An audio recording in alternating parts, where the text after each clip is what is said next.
What happened to these failed WWE main eventers? The roster of WWE is always changing, and we get to see new faces and new talents who can be on their way to become main eventers and even get a title shot. However, only a few made their claim as main eventers and stayed at the top of the industry for long, so what happened to the rest? In this video, we bring you 7 wrestlers who could or were planned to be main eventers but failed, and what happened to them. Here we go. Scott Steiner.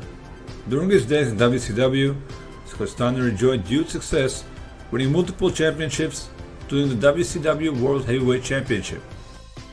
However, things were different when he came with WWE, and he couldn't replicate the same success when the company pushed him to the main event scenes in 2003. Unfortunately for him, Steiner was pushed to the main event spotlight at the times when Triple H reigned WWE, so Steiner didn't really stand a chance of winning a feud against Triple H. Eventually, Steiner lost his World Heavyweight Championship match at No Way Out 2003 and was released from WWE in 2004.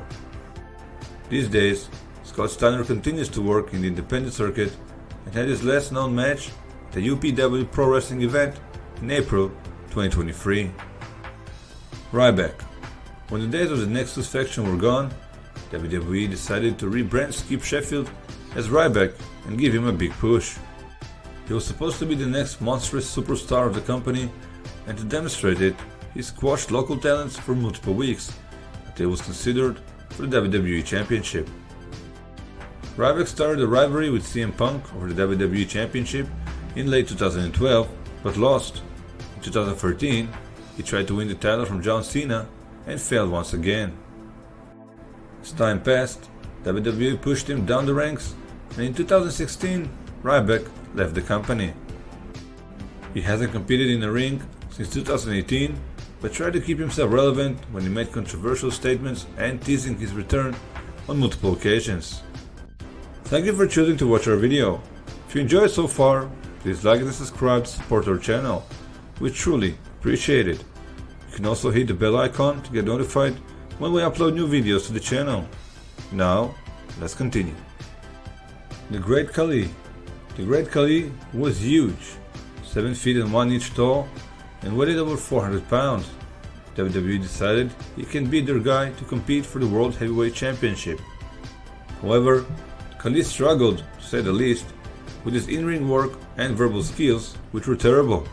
This resulted in WWE losing interest in him and even taking a new approach by turning him into a comedic character by the end of his career. In 2015, after leaving WWE, he opened a wrestling school in India named Continental Wrestling Entertainment and continues to run the school to this day.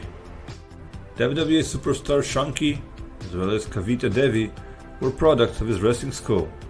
He also recently turned to politics when he joined India's ruling party. Rob Van Dam. I love Rob Van Dam and even had this t-shirt. Question is, did WWE like him too? Van Dam had all the momentum in his favor when in 2006 he beat John Cena for the WWE Championship and also became the ECW World Champion. Everything looked promising for him when it came to WWE. However, Van Dam was struggling and always getting into trouble in real life, and it always involved law enforcement.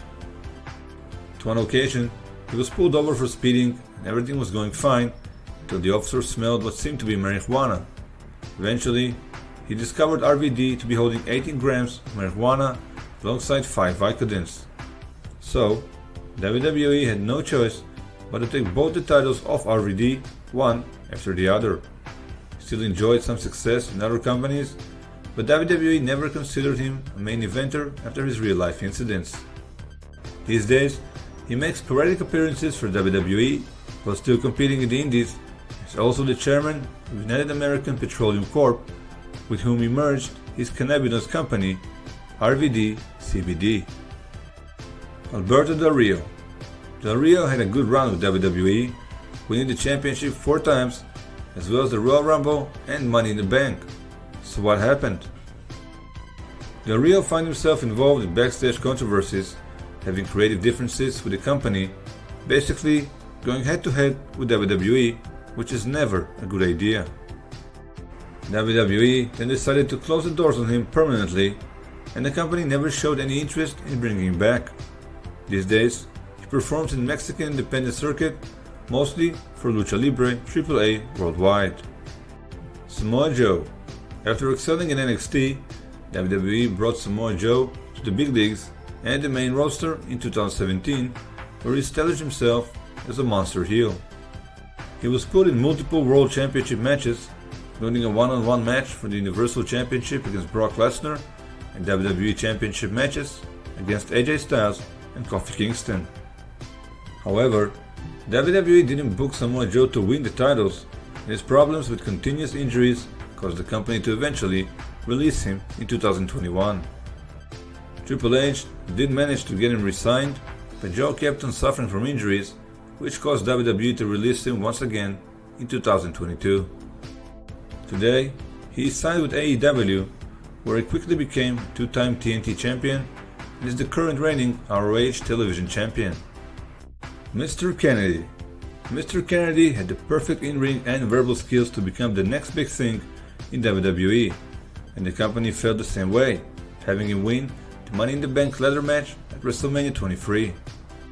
While everyone thought that Kennedy is about to become the next WWE champion, he found himself in trouble with two other main eventers who convinced Vince McMahon that Kennedy was not safe to work with. Those two other main eventers were Randy Orton and John Cena. The next thing that followed was Kennedy losing the Money in the Bank contract, getting pushed down the ranks, and eventually released in 2009. He had some success in Impact Wrestling, but got fired in 2016 after he failed a drug test. Kennedy opened a wrestling school named The Academy in Minneapolis, Minnesota, along with Sean Davery, Molly Holly, and others, and is training future wrestlers. Thank you for watching. Which wrestler do you miss the most? Let us know in the comments. Reminding you to like our video if you enjoyed it and subscribe to support our channel. We truly appreciate it. Also, hit the bell icon to get notified when we upload new videos to the channel. Have a great day.